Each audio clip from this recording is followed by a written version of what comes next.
नमस्कार प्यारे दोस्तों, आप सभी का बहुत बहुत स्वागत है current affair booster session number 11 season 4 में।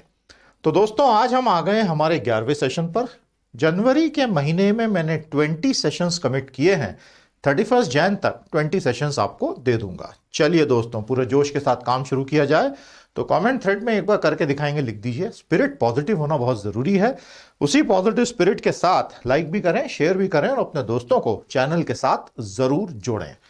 पिछली क्लास जब हमने क्लोज की थी तब आपसे कहा था कि भाई इन चार्ट्स पर आज हम आपके साथ बात करेंगे। तो ये कौन से चार्ट्स हैं? ये भारत की आबादी के एक नए पहलू को आप तक ला रहे हैं।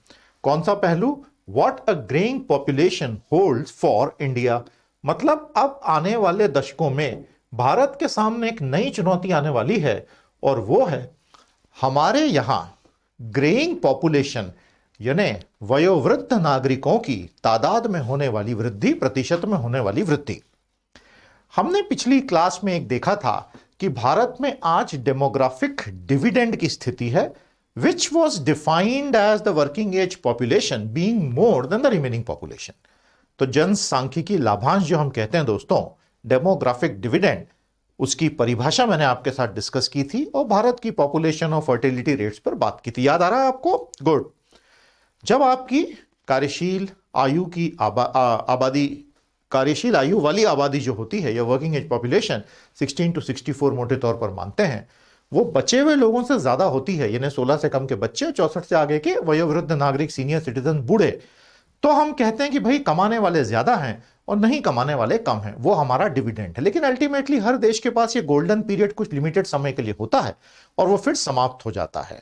जापान पूरी तरह से बूढ़ा हो चुका देश है। यूरोप के बहुत सारे देश बुढ़ापे की तरफ बढ़ रहे हैं।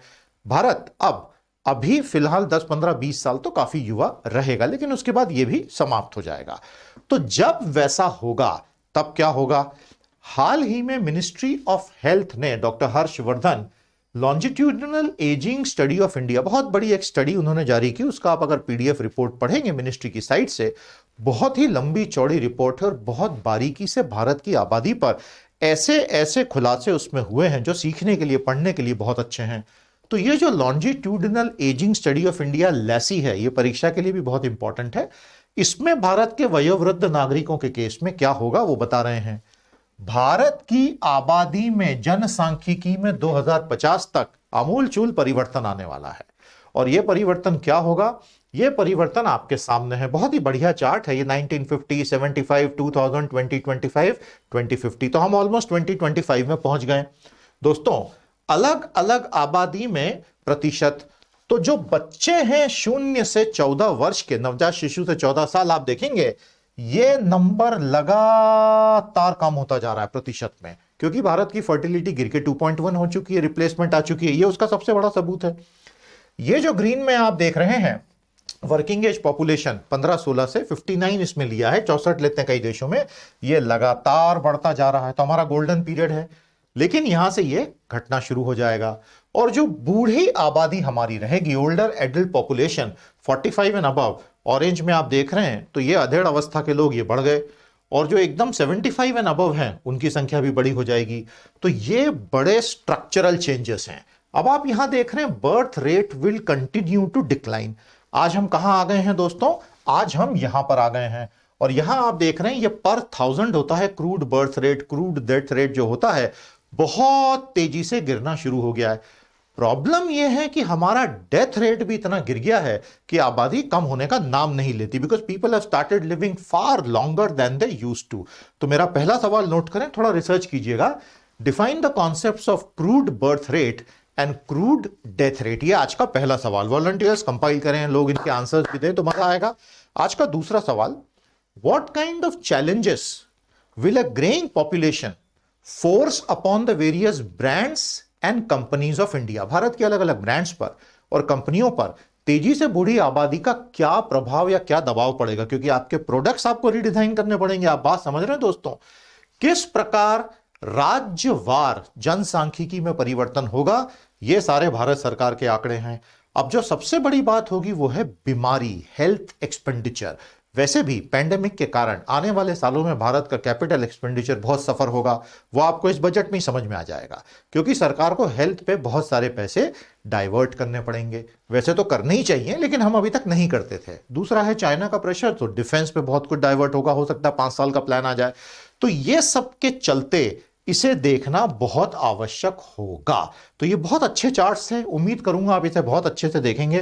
दोस्तों, आपको पता ही है आजकल दुनिया में नॉन कम्युनिकेबल डिजीजेस से मरने वालों की तादाद कम्युनिकेबल डिजीजेस से मरने वालों से भी बहुत ज्यादा हो गई है। तो क्या होते हैं एनसीडीज, हमें जरूर बताइएगा।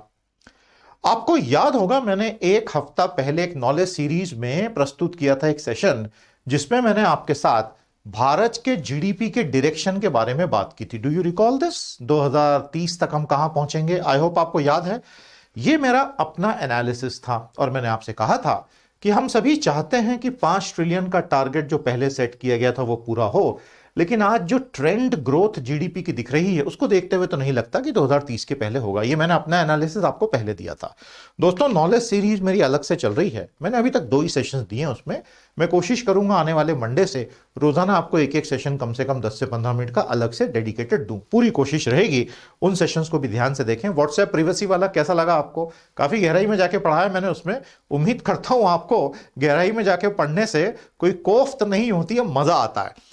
तो ये जो हमने आपको बताया था, अब अलग अलग मीडिया में, क्योंकि बजट सामने है ना, तो नंबर्स तो दिखाने पड़ेंगे, ये चीजें सामने आ गई हैं। And exactly what I had shown is being now shown here. ये हमारी आज की स्थिति। अगर पैंडेमिक नहीं आता तो हम शायद अलग अलग रेट ऑफ ग्रोथ पे कहां होते? 5 ट्रिलियन का टारगेट है। अब पैंडेमिक आ चुका है तो ट्रिलियंस ऑफ डॉलर्स में ये यहां पे हमारा डिप आ गया। हम अगर 8% से ग्रो करें, जो एक एग्रेसिव ग्रोथ रेट है, तो 2030 तक हम वहां पहुंचेंगे। This is exactly what I had shown. In fact the growth rate में be slightly lower than this also. तो ये फंडा पूरा क्लियर है। तो मेरा अगला सवाल नोट करेंगे प्यारे दोस्तों। Suggest 3 steps to boost the GDP growth rate of India. एकदम ही मासूम सा सवाल है, प्यारा सा सवाल है।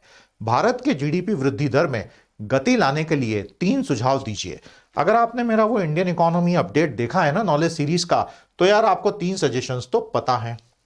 तो बधाई हो, भारत में वैक्सीनेशन रोल आउट आज हो गया और आप बहुत अच्छे से जानते हैं क्योंकि वैक्सीन हमने पहले पढ़ी हैं। यह है भारत बायोटेक की vaccine, inactivated virus vaccine. Bharat biotech Hyderabad plus ICMR, जिनका बिना क्लिनिकल ट्रायल फेज 3 के डेटा के ही इसको लॉन्च किया गया, इसलिए अलग से पूरा डॉक्यूमेंट साइन करवाया जा रहा है कि भाई मतलब प्रैक्टिकली वो क्लिनिकल ट्रायल ही चल रहा है लार्ज स्केल पे। और यह है हमारा SII पुणे का वैक्सीन, वायरल वेक्टर वैक्सीन। इतना एग्जाम के लिए ध्यान रखना। तो जो ऑक्सफोर्ड यूनिवर्सिटी एस्ट्राजेनेका यूके से फॉर्मूला आया है, जिसकी मैन्युफैक्चरिंग इनकी फैक्ट्री में हो रही अडार पूनावाला की, वो है viral vector vaccine.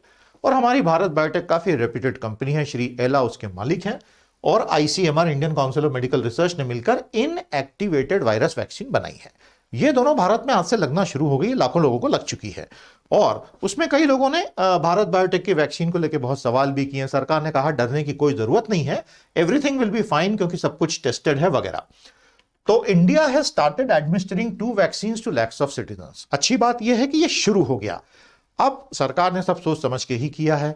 Trials SII Pune वाले के तो बहुत अच्छे से हुए भी हैं, ग्लोबली भी हुए हैं उसके, तो भारत बायोटेक के केवल भारत में चल रहे हैं। दूसरा एंगल मैं आपको बता दूं, जुलाई अगस्त आते आते भारत में कम से कम 5 से 10 वैक्सीन अवेलेबल हो जाएंगी, क्योंकि अभी जाइडस कैडिला वालों की भी वैक्सीन आ रही है और ऐसी बहुत सारी कंपनियां, प्लस विदेशों की वैक्सीन भी आ जाएंगी। तो अभी क्योंकि सरकार की तरफ से यह दिया जा रहा है, पहले प्रायोरिटी ग्रुप को फ्री में दिया जा रहा है। इंडियन मेडिकल एसोसिएशन ने अपने 3-3.5 लाख सदस्यों को बोला आगे बढ़ो और लगवा लो, मतलब प्रैक्टिकली कंपलसरी कर दिया। हालांकि है वॉलंटरी, आप चाहें तो ऑप्ट आउट कर सकते हैं। और ये तो लॉटरी है, किसी को कोविशील्ड मिलेगा और किसी को कोवैक्सीन मिलेगा। तो जिसको कोवैक्सीन मिल रहा है वो पहले लिख के साइन करके देगा कि भाई मैं समझ रहा हूं कि ये क्लिनिकल 3 ट्रायल के तरीका ही है वगैरह, तकनीकी भाषा है, और अगर मैं ऑप्ट आउट करता हूं तो मुझे कोई वैक्सीन नहीं मिलेगी, मतलब अभी नहीं मिलेगी। फ्री मार्केट में 1-2 महीने बाद जब आ जाएगी तो आदमी वहां से तो खरीद ही सकता है। और इनफैक्ट जैसे मैंने कहा, जुलाई अगस्त तक कम से कम 5 से 7 वैक्सीन भारत में उपलब्ध हो जाएंगी। अभी का ट्रेंड देख के आप जाके फिर कोई भी वैक्सीन लगा लो, इतना इंश्योर करना कि दोनों डोज आप एक ही वैक्सीन के लगवाओ। दोस्तों, वैक्सीन के केस में बहुत बड़ी बात मैं आपको बताना चाहता हूं। वैक्सीन के केस में जो वैक्सीन लगेगी वो हमारी बॉडी में पूरा एंटीबॉडी क्रिएशन, एंटीजेनिक इफेक्ट, वो तो सब क्रिएट करेगी ही, और हमारे टी सेल्स एक्टिवेट होंगे। वो पूरी लंबी चौड़ी कहानी जो वैक्सीन की होती है, इम्यून सिस्टम को एक्टिवेट करने का खेल जो होता है। उसके साथ में एक बहुत बड़ी चीज है जिसको नजरअंदाज किया जाता है, और वो होता है न्यूट्रिशन। अगर लोगों का पोषण सही हो तो वैक्सीन का असर बहुत अच्छा आएगा। अनफॉर्चुनेटली भारत जैसे बड़े देश में अलग से सप्लीमेंट्स दे पाना बहुत मुश्किल काम है। ऐसी प्रोसेस के साथ जिंक, सेलेनियम जैसे जो मिनरल्स होते हैं वो वैक्सीन और इम्यूनिटी की इफेक्टिवनेस बहुत बढ़ा सकते हैं, लेकिन वो एक टॉपिक अलग है, उस पर कभी बात करेंगे। आप में से कोई मेडिकल बैकग्राउंड के हैं, फार्मेसी बैकग्राउंड के हैं, बायो बैकग्राउंड के हैं, तो मुझे बताया जिंक, सेलेनियम के मिनरल इफेक्ट के बारे में आपको क्या क्या पता है। Waiting for your inputs. तो भारत सरकार ये बता रही है कि भैया बिल्कुल डरो मत, हिम्मत है मर्दा तो मदद है खुदा, तो आगे बढ़ो। एंड इतना ध्यान रखिएगा 2021 पूरा इसमें निकल जाएगा। भारतीय अर्थव्यवस्था के लिए चुनौतियां हैं और ये रातों रात सुलझनी नहीं है, क्योंकि अभी वैक्सीनेशन चलता रहेगा, उसमें आपको फिर सेकेंड डोज लगवाना है, लंबी प्रोसेस है, कॉस्ट और टाइम इसमें बहुत लगने वाला है। तो हमारा एक सवाल आप यहां पर नोट करें, how reliable will the Covaxin vaccine be? तो भारत सरकार क्या कहती है वो हमें बताएं। और ये सारे टाइप्स ऑफ वैक्सीन हमने आपको बता दिए हैं। और ये mRNA वैक्सीन जो है प्यारे दोस्तों, ये सबसे बड़ी क्रांति है इस साल की, कि आप प्योरली mRNA यूज करके पूरा पूरा बॉडी में इम्यून रिएक्शन एक्टिवेट करवा सकते हैं। बहुत बड़ी बात है। तो दुनिया का जो पूरा का पूरा अपडेट है वो मैं आपको दिखाना चाहता हूं। 1 मिनट इसमें लेते हैं। हमने आपके साथ कोविड के ग्लोबल अपडेट्स अभी हाल ही में शेयर किए थे। चाइना की वैक्सीन ब्राजील में नहीं चल रही, परेशान हो गए जेयर बोल्सोनारो, वो भी शेयर किया था। याद आ रहा है आपको कि भूल गए? सीरीज में मजा आ रहा है। सीए बूस्टर सीजन 4 में एक बात ध्यान रखें, जितना ज्यादा आप देखेंगे और इंजॉय करेंगे उतना ज्यादा हमारी टीम की हिम्मत भी बढ़ेगी। उतने ही बढ़िया सेशंस हम फेब में भी लेकर आएंगे, मार्च में भी लेकर आएंगे। तो आपकी तरफ से समर्थन बहुत जरूरी है। Deaths are sharply up. दोस्तों, वैक्सीनेशन तो शुरू हो चुका है। भारत में आज हुआ, दूसरे देशों में कई करोड़ों लोगों को अभी लग भी चुके हैं। लेकिन बहुत खतरनाक बात यह है कि मौतों की तादाद बहुत तेजी से बढ़ रही है। अमेरिका में 4-4 हजार लोग एक एक दिन में मरे हैं, जो अविश्वसनीय आंकड़े हैं। लेकिन अब जो है सो है। चाइना का एनुअल जो लूनर न्यू ईयर का सेलिब्रेशन फेज होता है, बहुत से लोग उसमें ट्रैवल करते हैं, यहां से वहां जाते हैं, खासतौर पर रूरल एरिया से अर्बन में आके बसे हुए। आपको चीन की पूरी कहानी पता है ना? देखिए, जब डेंग शाओपिंग ने 1979 के बाद आर्थिक सुधार लाए थे और पूरा फैक्ट्री का एक मैन्युफैक्चरिंग का कॉन्सेप्ट लाया था, तो उसमें ग्रामीण क्षेत्र के लोगों को शहरों में ला ला के फैक्ट्रियों में करोड़ों लोगों को नौकरियां दी गई थी। उसमें बड़ा इंटरेस्टिंग उनका खेल है कि वो गांव के लोगों को शहरों में परमानेंट रहने की इजाजत नहीं देते हैं। आप आओगे तो आपको एक परमिट लेकर आना पड़ेगा, हुकोऊ परमिट। और उनके बच्चों को वहां पर इतनी सुविधाएं नहीं मिल पाती हैं, ये नहीं तो वो हमेशा वापस जाने की फिराक में कहीं ना कहीं रहते हैं। और ये तो खैर इनका फेस्टिवल है। मैंने ऐसे सोचा आपको बता दूं कि चाइना की ये पूरी चमक दमक के पीछे उनके करोड़ों करोड़ों ग्रामीण लोगों का जो दर्द छुपा है वो दुनिया के सामने कभी आ नहीं पाया। एनीवे, तो चाइना के इसमें बहुत जबरदस्त रश होगा और ऑलरेडी इन्फेक्शन अभी चीन में फैल रहा है, इसलिए उन्होंने पूरी नई हॉस्पिटल फैसिलिटीज क्रिएट कर ली हैं, विच शोज दैट डर तो भैया सबको लगता है, गला तो भैया शी जिनपिंग का भी सूखता है। Europe has not had any application for approval from Russia and China so far. रूस और चीन की तरफ से आधिकारिक रूप से यूरोप के किसी भी देश में, अभी उनका तो सेंट्रल एजेंसी है यूरोप की, किसी भी देश में अभी और सेंट्रल एजेंसी के पास अपनी वैक्सीन के अप्रूवल का अभी तक निवेदन नहीं किया, लेकिन यूरोप देख रहा है। तो ये दुनिया भर में जो चल रहा है आपके सामने है, और मौतों का जो पूरा का पूरा खेल है, बहुत भयानक खेल, वो भी आपके सामने है। As you can see 20 lakh मौतें अभी तक हो चुकी हैं। अब ये पूरा मौतों का ग्राफ है, ये देखिए, और ये ऐसा ऊपर की तरफ जा रहा है, मतलब दिस इज फ्राइटनिंग। अभी तक तो ये कंट्रोल में जाना चाहिए था। तो अब सारी उम्मीदें हमारी ये टीकों पे जाके टिक गई है। दुनिया में 5 से 7 अभी आ चुके हैं, कम से कम 15 से 20 इस साल और आएंगे, और 2 साल में हर आदमी टीका लगवा चुका होगा, ऐसा लग रहा है। लेकिन मौतें तो बढ़ती जा रही हैं। So for the time being situation seems to be very bad. लेकिन भारत की क्या? भारत ने ऐसा लग रहा है कि कोविड के कर्व की फ्लैटनिंग कर दी है। दुर्भाग्यवश इस चक्कर में जीडीपी कर्व की भी फ्लैटनिंग हो गई है, लेकिन भाई जान है तो जहान है, इसमें तो कोई दो राय नहीं, और उससे रिकवर होने में हमें काफी समय लगेगा। लेकिन जैसा मैंने कहा, let's hope that this curve stage here and the vaccines really do what they are intended to do. तो दुनिया में इस साल ग्लोबल कोऑपरेशन बहुत अच्छा होने की वजह से, एडवांस बायोटेक्नोलॉजी होने की वजह से, और बहुत सारे इमिग्रेंट स्टार्टेड कंपनीज की, जैसे फाइजर बायोएनटेक की जो पूरी वैक्सीन आई है, उसमें दोनों तरफ इमिग्रेंट्स का ही कंट्रीब्यूशन था। नए नए वैक्सीन इतने जल्दी सामने आए। सबसे तेज वैक्सीन कभी बना था 1960 के दशक में मम्स की बीमारी के लिए 4 साल में। इस बार 8, 9, 10 महीने में पहला वैक्सीन आ गया। तो कहीं ना कहीं टेक्नोलॉजी ने बहुत लंबी छलांगे लगाई हैं। कई लोग ये भी कहते हैं कि भाई छलांगे तो बहुत लगा रहे हो, कहीं मुंह के बल ना गिर जाओ, क्योंकि अभी शरीर पे असर क्या है कैसे पता चलेगा। I totally agree. उसके लिए तो 2 साल इंतजार करना पड़ेगा, और अभी इंतजार हम कर नहीं सकते, तो वैक्सीन तो लगानी पड़ेगी। आई होप आपको ये सारी बातें समझ में आ रही है दोस्तों। यस और नो, यस और नो। कितने लोग एग्री करते हैं कि अमेरिका की हालत इतनी खराब इसलिए हुई क्योंकि वहां पैंडेमिक को बड़ा लाइटली लिया गया? क्या आप एग्री करते हैं? बताइएगा कमेंट थ्रेड में। अगर आप डिसएग्री करते हैं तो क्यों करते हैं वो भी बताएं। हर किसी को अपनी राय का हक है भाई। दोस्तों, बहुत प्यारे कोर्सेस हैं और मुझे बहुत खुशी, आपकी तरफ से बहुत अच्छा समर्थन मिल रहा है। हमारी साइट पर आए, सीए बूस्टर प्रीमियम और पावर ऑफ 10 के खूबसूरत सब्सक्रिप्शन कोर्सेस हैं, लगातार चलते रहते हैं। आप month on month auto renewal पे इसको पढ़ सकते हैं। आपकी पूरी करंट अफेयर और जीएस की नीड्स इसमें फुलफिल होंगी, और जो हायर लेवल एग्जाम्स हैं, सिविल सर्विसेज वगैरह, उसमें ये एडिटोरियल एनालिसिस अच्छा आपको नहीं मिलेगा। हर संडे 2 घंटे का ये होता है। आज आप ज्वाइन करेंगे तो 154 सेशन इसके मिल जाएंगे रेडी, और इसके आपको 30 सेशन रेडी मिलेंगे। बहुत बढ़िया सर्विसेज हैं। एनुअली ज्वाइन करेंगे तो इंग्लिश क्रैकर कोर्स साथ में बंडल आता है। मेरे इकोनॉमिक्स और साइंस और टेक्नोलॉजी के कोर्सेज का एनरोलमेंट मंडे से शुरू हो जाएगा। मंडे को जो मैं सीए बूस्टर 12 लेने वाला हूं, उसमें आपको वो कोर्सेज के एनरोलमेंट की जानकारी दे दूंगा। बहुत ही शानदार कोर्सेज हैं हर स्टूडेंट के लिए। इकोनॉमी और फाइनेंस का एक कोर्स है, 1 महीना चलेगा। साइंस एंड टेक्नोलॉजी का एक कोर्स है। तो उम्मीद करूंगा आप वहां जरूर ज्वाइन करेंगे। और बहुत ही बढ़िया रिस्पॉन्स हमें एनुअल कंपाइलेशन को भी मिला है। बहुत बहुत धन्यवाद। आपने अगर अभी तक परचेज नहीं किया है, अभी के अभी कर लीजिए। लिंक मैंने दी हुई है, कमेंट थ्रेड में भी नीचे लिंक है। This is one of the best compilations of its kind, जिसमें सब कुछ कवर्ड है, सारा exam oriented with thousands of MCQs also. साल भर की मेहनत से टीम ने तैयार किया। थैंक यू, बहुत बढ़िया लोगों ने इसको सपोर्ट किया है। मजा आ गया टीम को। तो दोस्तों, दोबारा इंपीच होने के बाद डोनाल्ड ट्रंप के विकल्प बहुत तेजी से घटते जा रहे हैं, और अमेरिका की लॉ इन्फोर्समेंट एजेंसीज बहुत कड़ाई के साथ एक एक दंगाई की पहचान करने में लग गए हैं। ऐसा नहीं है कि ये हो गया, चलो छोड़ो, अगली बार देखेंगे, गले मिल लो, कुछ नहीं।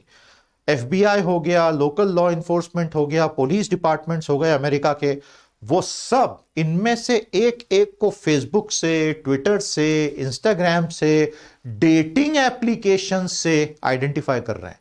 अमेरिका में बहुत सारी ऐसी महिलाएं जिन्होंने ये बिल्कुल पसंद नहीं किया, उन्होंने डेटिंग एप्स पे पकड़ पकड़ के ऐसे लोगों को पुलिस को हैंडओवर करवाया। Remarkable things are happening. वैसे एफबीआई ज्यादातर फेसबुक का इस्तेमाल कर रहा है। बहुत सारे लोग गिरफ्तार हो चुके हैं और कोर्ट में पेशियां शुरू हो, बहुत गंभीर आरोप लगाए गए। मतलब ये बच नहीं पाएंगे, लंबे जाने वाले हैं ये, और इसमें ट्रम्प भी हो सकता है निपटे अगले महीने। देखते हैं। अभी सेनेट में ट्रायल 20 जनवरी को होगा, जिस दिन जो बाइडेन का इनॉग्रेशन है। मतलब क्या दिन देखने पड़ रहे हैं। तो दोस्तों, ये जो पूरा इनके ऊपर अब ट्रायल्स चलेंगे, ये एक लंबी प्रक्रिया है। उसका एक जो परिणाम होगा, दुर्भाग्यपूर्ण परिणाम, अमेरिका की सोसाइटी पूरी तरह से पोलराइज्ड हो जाएगी। ऑलरेडी हो चुकी है। और अब जब लॉ इन्फोर्समेंट इनको धरेगा और एक एक को पकड़ के कोर्ट ले जाएगा, कोर्ट धीरे धीरे सजा देना एक एक करके शुरू करेंगे, तो समाज में अगले 4 साल तक काफी ध्रुवीकरण का माहौल अमेरिका में रहेगा, जो खुद अमेरिका के लिए अच्छा नहीं है, दुनिया के लिए तो अच्छा है ही नहीं। और वैसे ये पैंडेमिक से बहुत ही भयंकर जूझ रहे हैं।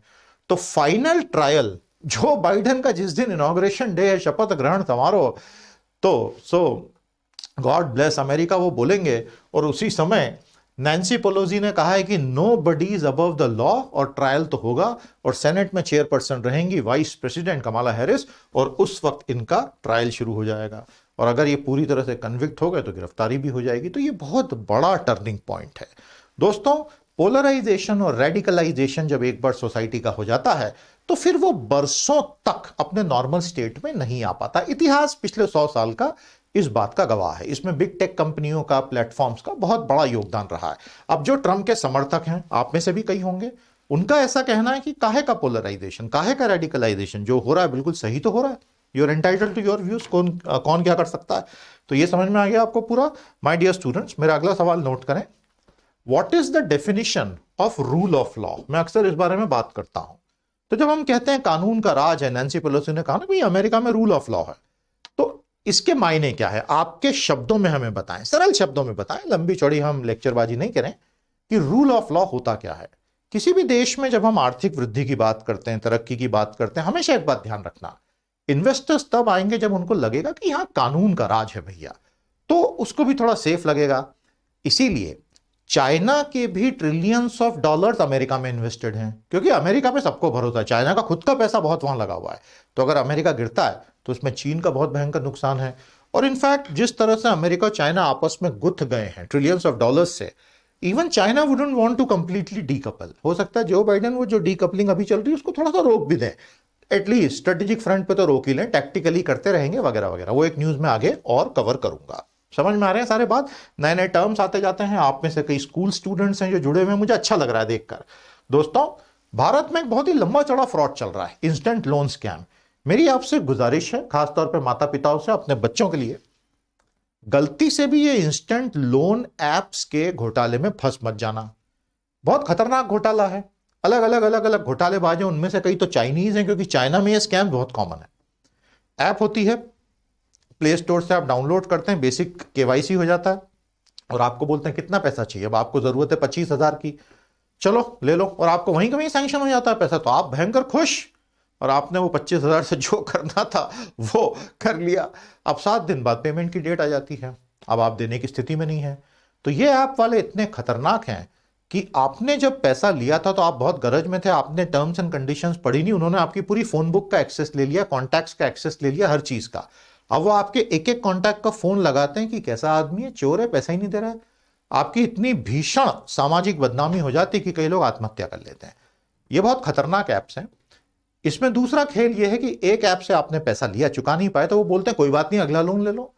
और ऐसा करते करते लोग लोन पे लोन पे लोन पे लोन पे लोन लेके 15,000 से शुरू करके 1.5, 2, 2.5 लाख पे जाके रुकते हैं। सो दिस इज बेसिकली ए चक्रव्यूह, इसमें नहीं पढ़ना है, ध्यान रखिएगा। तो मेरे प्यारे दोस्तों, इंस्टेंट लोन एप्स का फ्रॉड अब जैसे जैसे भारत में फैलता जा रहा है, तो शिकायतें आ रही हैं, आरबीआई नाराज है, सरकार नाराज है। तो गूगल प्ले को बोल दिया गया कि भाई इस तरह के जितने भी ऐप्स हैं जो 60 दिन से कम का रीपेमेंट फेज लेके चलते हैं, उनको तो डी प्लेटफॉर्म कर ही दीजिए। तो गूगल ने एक एक करके सबको पकड़ा है कि भाई 60 दिन का मिनिमम फर्स्ट इंस्टॉलमेंट का पीरियड होना चाहिए, क्योंकि I mean that's considered a reasonable period जहां इतना प्रेशर क्रिएट नहीं होता है। और अगर उससे कम है तो हटा सावन की घटा, और ये आप हटे हमारे गूगल प्ले स्टोर से। दोस्तों, ये जितने ऐप स्टोर्स आए हैं, 2006 तक ऐप स्टोर नाम का कोई कॉन्सेप्ट ही नहीं था। हमने ऐप स्टोर इकोनॉमी को अपनी आंखों से बनते हुए देखा है। जब नोकिया चला करता था, आप में से कईयों ने नोकिया फोन्स कभी देखे भी नहीं होंगे, हम लोगों ने उसको सालों तक यूज किया। भारत में एक ही ब्रांड चलती थी, नोकिया। नोकिया ने एक शुरुआत में कोशिश की थी ऐप स्टोर लाने की, उसका नाम था ओवीआई, लेकिन वो कभी चल ही नहीं पाया। और पैरेलल में ब्लैकबेरी आ गया, एप्पल आ गया और एंड्रॉयड आ गया। एंड्रॉयड का ऐप स्टोर बहुत भयंकर चल पड़ा, लेकिन उसके पहले एप्पल का ऐप स्टोर जब आया था, तब स्टीव जॉब्स ने कहा था कि मैंने कभी सपने में भी नहीं सोचा था कि थर्ड पार्टी एप्स जैसी कोई चीज हो सकती है। And within 1 year we realize that it is best to have everyone contribute to the app store subject to quality and all. तो ऐप इकोनॉमी 2007-8 से बनना शुरू हुई, आज तो सैकड़ों बिलियन डॉलर्स की ये इकोनॉमी बन चुकी है। आप में से कितने ऐप डेवलपर्स हैं जो सेशन देख रहे हैं, बताइए। और आपका कौन सा ऐप है भाई, बताओ। अगर आपका बहुत प्यारा, अच्छा, न्यारा ऐप है तो हमारे स्टूडेंट्स आपके ऐप को भी डाउनलोड कर लेंगे। सर्वे भवन्तु सुखिनः, हमें कोई दिक्कत नहीं है। So my dear students, many scams are surface recently. तो आप में से किसी ने इंस्टेंट लोन ले रखा है क्या? शेयर करो, आपका एक्सपीरियंस कैसा रहा। अच्छी कंपनियां भी हैं, लेकिन फ्रॉड बहुत है, और इसमें चाइनीज नेशनल्स बहुत हैं जो भारत में आके काम कर रहे हैं। तो आई होप आप उससे थोड़ा बचा रहेंगे। तो हमारा अगला सवाल नोट करें, what are the various ways the instant loan app scams are conducted in India. काफी खतरनाक है, जैसा मैंने कहा, कोशिश कीजिएगा थोड़ा खुद को रोकने की। दोस्तों, अब मैं आपको एक ऐसी चीज बताने जा रहा हूं, आप बहुत खुश हो जाएंगे। देखिए 45,000 साल पुरानी एक बड़े रोटंड पिग की, एक बहुत मोटे शूकर की एक तस्वीर केव में से मिली है। तो हमारे जो पूर्वज थे 45,000 साल पहले इंडोनेशिया में जो थे होमोसेपियन स्पीसीज के, उन्होंने ये गुफा में अंदर बनाया। तो गुफा में क्यों बनाते थे? बाहर बनाएंगे तो धुल जाएगा पानी में, इसलिए अंदर बनाते थे। तो जैसे जैसे आर्कियोलॉजिस्ट पुरानी चीजें खोद खोद के निकाल रहे हैं, नई नई चीजें सामने आ रही हैं और एक बड़ा समृद्ध इतिहास होमोसेपियंस का दिखाई देता है। कितना खूबसूरत बनाया हुआ है। सोचिए, उस वक्त तो कोई ऐसे अमेजन ऐप स्टोर तो था नहीं, या अमेजन का ऑनलाइन रिटेल तो था नहीं कि भैया मोबाइल पे डाला एंड्रॉइड पे, अमेजन को बोला कि मुझे तो एक पेस्टल कलर का सेट भेज दो। ये तो सारी चीजें नेचर से लेके की जाती थी और उसके बाद इतनी खूबसूरत। तो मैंने आज आपके लिए एक बहुत ही खूबसूरत इंफोग्राफिक का इंतजाम किया है और मैं चाहूंगा कि आप सब इसको पढ़ें। यह है ह्यूमन एवोल्यूशन की कहानी, मानव के पूरे विकास क्रम की कहानी। एवोल्यूशन एक ऐसा टॉपिक है कि बहुत कम लोग उसको समझ पाए। विकास क्रम अपने आप में एक ऐसा सिद्धांत है जिसने पिछले 100 सालों में लोगों की आंखें खोल दी, और जिसने दो सब्जेक्ट्स पढ़ लिए, एक तो है जियोलॉजी और एक है एवोल्यूशन, और तीसरा है एस्ट्रोनॉमी। तो यह विकास क्रम का पूरा विज्ञान, भूगर्भ विज्ञान और खगोल शास्त्र, ये तीन जिसने पढ़ लिए वो आदमी एकदम जमीन पे आ जाता है। उसके बाद उसको ह्यूमिलिटी होती है और उसको ये समझ में आता है कि इस पूरे ब्रह्मांड में मेरी कोई हस्ती है ही नहीं। ये तीन टॉपिक्स हैं which can bring you down to the earth in a moment. Anyway, ये है पूरा इंसान कैसे बना। ये रहे आप और हम, मॉडर्न ह्यूमंस दिख रहा है ना, और हमारी शुरुआत यहां से हुई थी। तो 35 स्टेप्स में हम यहां तक पहुंचे हैं। ये chart, original high quality chart, आपको इस लिंक पर मिल जाएगा, डाउनलोड कर लीजिएगा। शानदार चार्ट है और पूरा दिमाग घूम जाएगा आपका कि इंसान आए कहां से।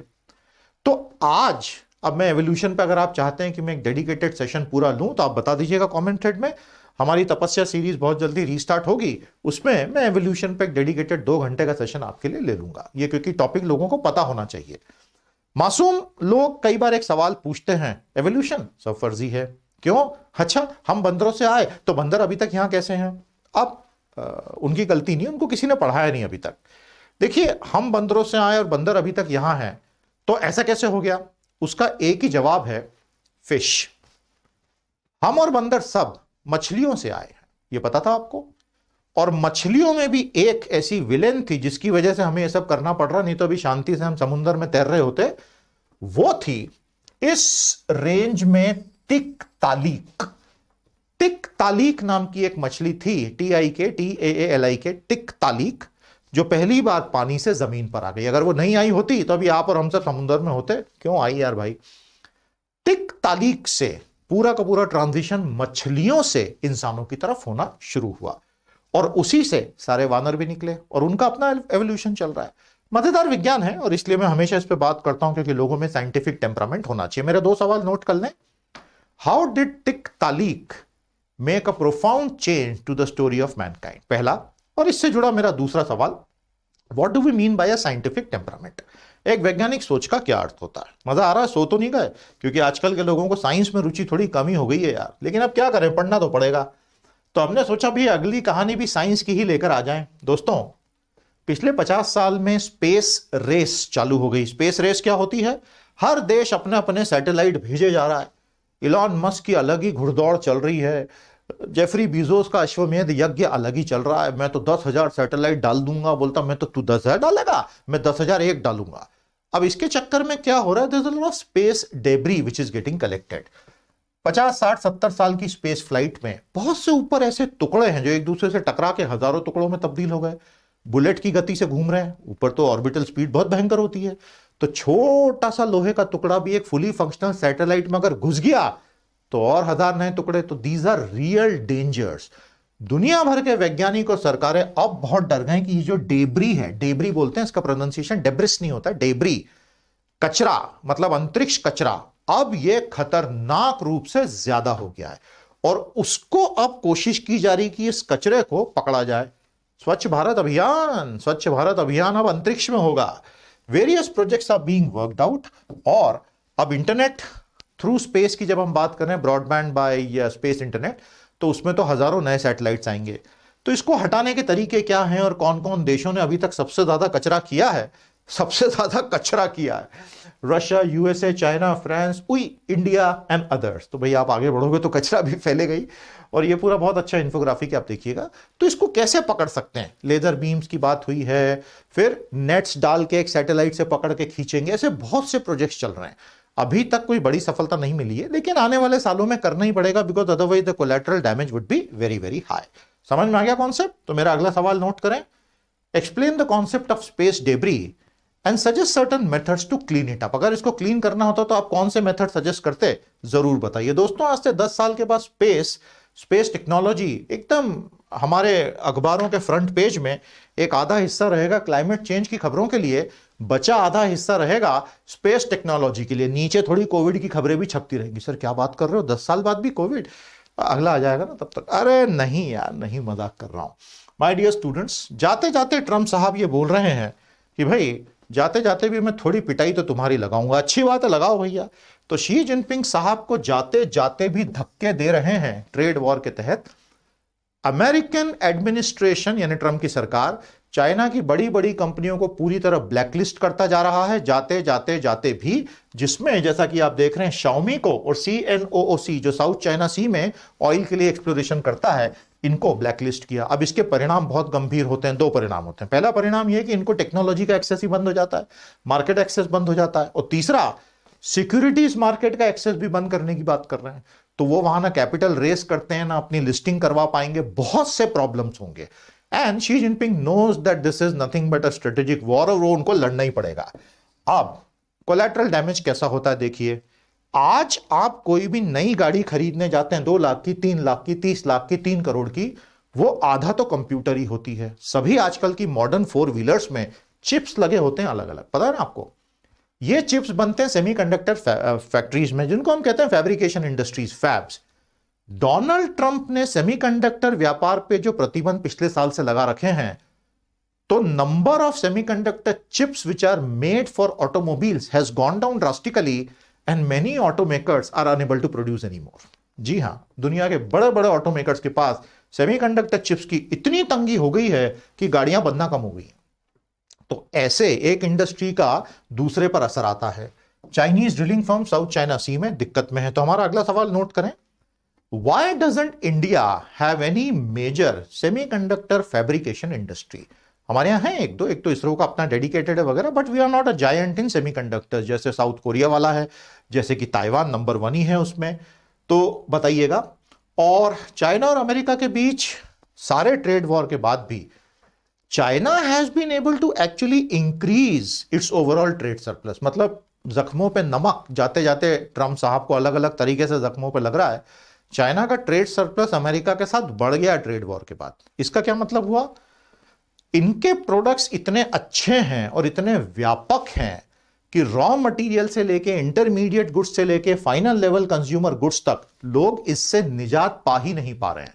खासतौर पर अमेरिका में the cost advantage is compelling, तो लोग बंद ही नहीं कर पा रहे हैं। समय लगेगा इनको भी इनसे पूरी तरह से छुट्टी पाने में। दोस्तों यहां मैं एक सवाल आपसे पूछता हूं, टेक्निकल सवाल है।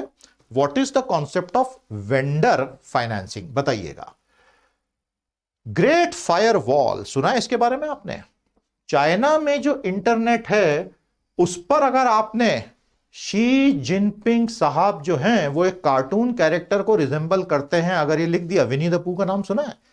चाइना में विनी द पू बैंड है। पता है क्यों? क्योंकि वो शी जिनपिंग जैसा दिखता है, ऐसा कई लोग मानते हैं, तो उन्होंने विनी द पू को बैन कर दिया है। तो अगर आपने ऐसा लिखा, तो किसी भी साइट पे लिखा चाइना में, गूगल, फेसबुक, ट्विटर, तो बैंड है उनके जो लोकल जितने भी हैं, तो वो कमेंट थोड़ी देर बाद डिलीट हो जाता है अपने आप, क्योंकि इनका जो ग्रेट फायरवॉल सिस्टम है उसमें एक एक बंदे पे नजर रखी जा रही है। और बहुत खतरनाक, मतलब it's a dystopian hell as far as that is concern. समझ में आया आपको? सरकार पे कुछ बोला या पॉलिटिक्स पे बोला, सफाई हो जाती है, पहले तो कमेंट्स की, उसके बाद इंसान की। यही ग्रेट फायरवॉल अब हांगकांग में भी ले जाने की तैयारी। तो हांगकांग की डेमोक्रेसी का अंतिम संस्कार हो चुका है, और जो वादा इन्होंने यूके को किया था हांगकांग लेते समय, वो वादा तो भैया धुआं धुआं हो चुका है। मेरा अगला सवाल नोट कीजिएगा।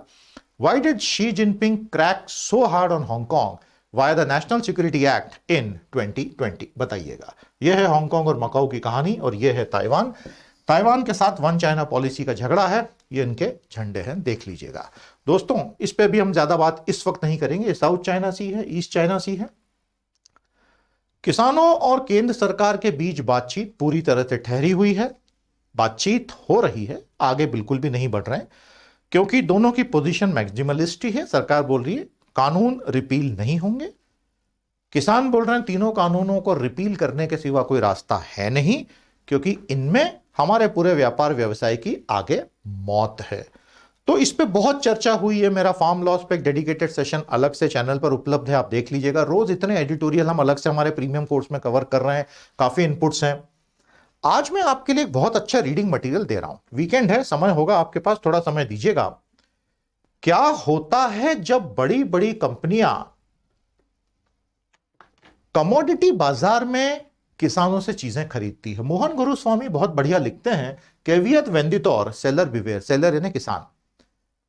दुनिया में कॉफी का बाजार हो, बनाना यानी केले का व्यापार हो, कोको का व्यापार हो, पिछले 40 सालों में बड़ी एमएनसी जायंट्स ने स्टारबक्स, वॉलमार्ट, नेस्ले, इन बाजारों का क्या हाल किया है वो उन्होंने इसमें बहुत बारीकी से बताया। आपके लिए बहुत आई ओपनिंग होगा, जरूर समय निकालकर इसको पढ़िएगा और पढ़ने के बाद इसकी समरी कमेंट थ्रेड में दीजिएगा। तो मेरा अगला सवाल नोट कर लें, what is the message being given in the editorial of Caveat Venditor? तो ये सिंसियर स्टूडेंट्स के लिए मैं दे रहा हूं, ताकि आपके दिमाग में नए नए आयाम इन कॉम्प्लेक्स मुद्दों पर आते रहे। मुद्दे तो कॉम्प्लेक्स ही हैं। तो दोस्तों आपका साथ मिलेगा हमारे कोर्सेस में।